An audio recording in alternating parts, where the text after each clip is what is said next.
ગુજરાતમાં સસ્તા અનાજની દુકાનોના સંચાલકોએ પોતાની પડતર માંગણીઓ મુદ્દે સરકાર સામે મોરચો માંડ્યો। છોટાઉદેપુરમાં પણ સરકારી સસ્તા અનાજના દુકાનદારો હડતાળ પર ઉતર્યા। છોટાઉદેપુરમાં 365 જેટલી સસ્તા અનાજની દુકાનો આવેલી છે, પણ હડતાળને કારણે અનાજ લેવા પહોંચેલા નાગરિકોને નિરાશા મળી અને તેઓ ખાલી હાથે પરત ફરવા મજબૂર બન્યા।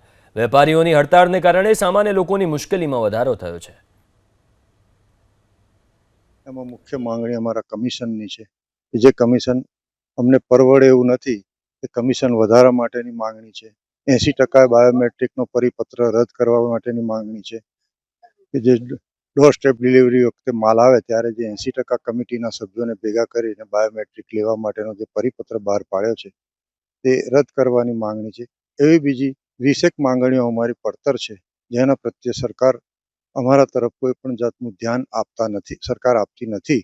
મિનિમમ 20,000 રૂપિયા કમિશન આપણને નક્કી કર્યું, પણ એમાં 97% વિતરણ છે।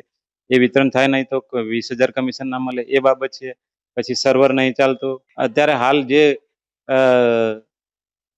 સસ્તા અનાજની દુકાનો બંધ છે, એના લીધે ગરીબ માણસોને અનાજ નહીં મળે। પણ અમે હવે અમારી માંગો છે એ સ્વીકારે તો અમે પછી રાબેતા મુજબ દુકાનો ચાલુ કરીશું।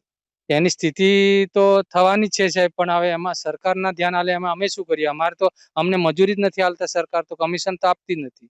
થોડું કમિશન આપે છે। આંદોલન એટલે અમે હડતાલ પર રહેવાના છે। જ્યાં સુધી અમને ના આપે ત્યાં સુધી અમે હડતાલ પર રહેવાના।